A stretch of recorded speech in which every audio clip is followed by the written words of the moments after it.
Ukraine में फंसे बिहार के छात्र रक्षित अब बिहार सरकार के मदद से लौटेंगे। बिहार सरकार के मंत्री संजय झा का ये बयान सामने आया है। अभी सरकार के पास 550 छात्रों का डेटा इस वक्त मौजूद है।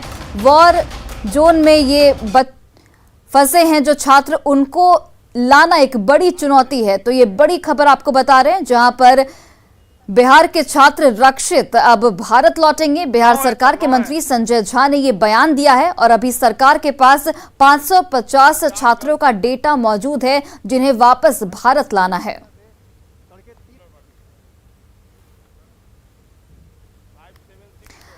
तो बिल्कुल यूक्रेन में फंसे बिहार के छात्र सुरक्षित वापस लौटेंगे। बिहार सरकार के मंत्री संजय झा का ये बड़ा बयान सामने आया है और संजय झा की ओर से ये जानकारी भी दी गई है कि अभी सरकार के पास 550 छात्रों का डेटा इस वक्त मौजूद है जो वॉर जोन में फंसे हुए हैं और उन बच्चों को लाना एक बड़ी चुनौती है सरकार के लिए।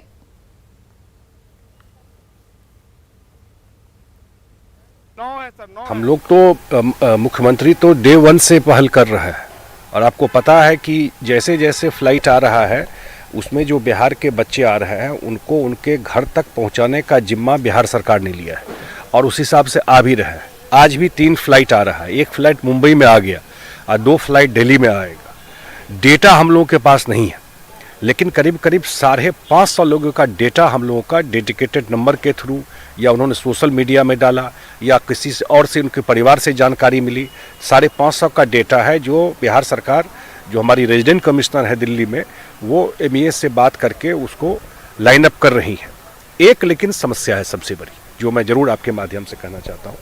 ये सारे बच्चे जो आ रहे हैं वो जो आउटस्कर्ट है जहाँ वॉर हो रहा है उसके बाहर ये बच्चे पढ़ रहे थे। जहाँ वॉर एक्चुअल वॉर हो रहा है खार्किव में, जो रशियन बॉर्डर से शायद 100 किलोमीटर दूर है, वहाँ बच्चे फंसे हुए और वहाँ से निकलना मुश्किल है। वो एक सबसे बड़ी समस्या है हम लोग, क्योंकि वहाँ तो नो फ्लाइंग जोन है, कर्फ्यू लगा हुआ है, कोई व्हीकल का मूवमेंट नहीं है। तो वहाँ से जैसे जैसे इन्फॉर्मेशन आ रहा है तो हम लोग कोशिश कर रहे हैं उनसे कम से कम बिहार के सरकार के जो पदाधिकारी हैं उनसे कांटेक्ट रखने का। निकालना तो संभव नहीं है अभी फिलहाल, अब निश्चित रूप से MEA कुछ प्रयास कर रहा होगा। वो एक मेजर चैलेंज है कि जो वॉर जोन में फंसे हुए हैं वहाँ से मूवमेंट नहीं हो पा रहा है। और खबर रोहतास जिले के डेहरी अनुमंडल क्षेत्र से है, जहां भारत सरकार की मदद से यूक्रेन में फंसा मेडिकल का छात्र तुषार राज अपने शहर डेहरी लौट आया है। पिछले साल के दिसंबर में तुषार यूक्रेन के उझहोरोद नेशनल यूनिवर्सिटी में मेडिकल की पढ़ाई करने गए थे। सबसे बड़ी बात यह है कि तिरंगा झंडा के सहारे तुषार सहित 240 छात्र उझहोरोद से हंगरी बॉर्डर तक पहुंचे और वहां से भारत सरकार की एम्बेसी ने सकुशल इंडिया पहुंचाया। तुषार का कहना है कि तिरंगा झंडा की वजह से वहां उन्हें ज्यादा परेशानी नहीं हुई।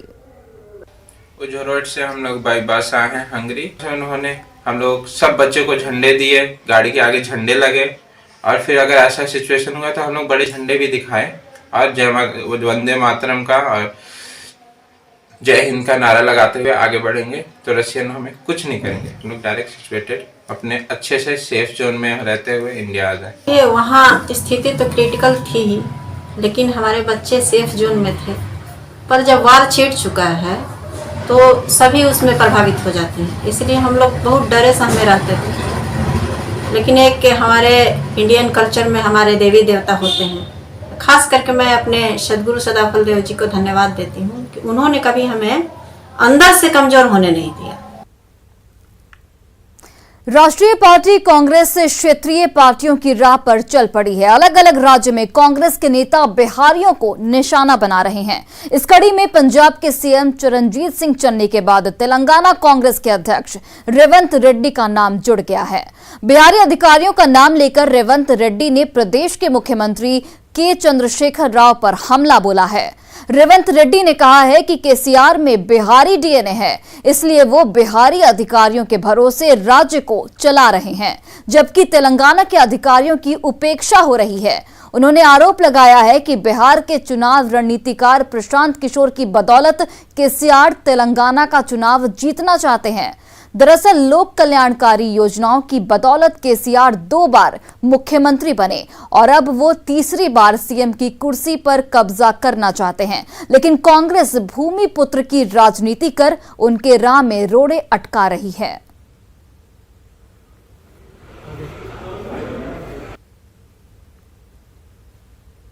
तेलंगाना में कांग्रेस प्रदेश अध्यक्ष के बयान से बिहार में सियासी घमासान मच गया है। नेता सवाल उठा रहे हैं कि आखिर कांग्रेस को बिहार के लोगों से प्रॉब्लम क्या है। बीजेपी ने कांग्रेस के बयान पर आपत्ति जताई है, तो वहीं जेडीयू ने कहा है कि बिहार के लोग बोझ नहीं बल्कि अभिमान हैं। कांग्रेस को बिहार और बिहारियों से इतनी चिढ़ क्यों हो गई है? कभी पंजाब के मुख्यमंत्री बिहारियों को भगाने की बात करते हैं, अब तेलंगाना का प्रदेश अध्यक्ष ने बिहारियों पर आपत्ति किया है। वहां के मुख्यमंत्री को कहा है कि बिहारी डीएनए आ गया है। अरे बिहारियों में प्रतिभा है। अगर लोग खेतों में काम करते हैं, मजदूरी करते हैं, भवन बनाने का काम करते हैं, फैक्ट्रियों में काम करते हैं, तो यहाँ आईएएस, आईपीएस, डॉक्टर, इंजीनियर भी बनते हैं। और जहाँ भी बिहार के लोग रहते हैं अपनी प्रतिभा के माध्यम से रहते हैं। अगर कांग्रेस को इतनी ही बिहारियों से चिढ़ है तो कांग्रेस पार्टी को इसका नुकसान होगा। ज्ञान की भूमि बिहार, शानदार ऐतिहासिक विरासत और तेलंगाना के कांग्रेस अध्यक्ष के द्वारा बिहारियों पर की गई अपमानजनक टिप्पणी दुर्भाग्यजनक, खेदजनक है। बिहारी बोझ नहीं होते, अपनी मेधा के बदौलत देश की सबसे बड़ी जो सेवा है संघ लोक सेवा आयोग, उसके विभिन्न शीर्ष पदों पर विराजमान हैं। दुनिया के अंदर अपनी मेधा का परचम लहराया है। कांग्रेस का सवाल नहीं है, वो अपने राज्य के संदर्भ में कुछ बोले होंगे। कांग्रेस पार्टी को तो बिहारियों पर गर्व होता है, क्योंकि पूरे देश में कोई ऐसा राज्य नहीं है जहां बिहारी नहीं हो। आज दिल्ली में उद्योग धंधे जो भी चल रहे हैं बिहार के बल पर चल रहे हैं, पंजाब में चल रहे हैं, बॉम्बे में चल रहे हैं, सभी जगह तो आज बंगाल में हैं।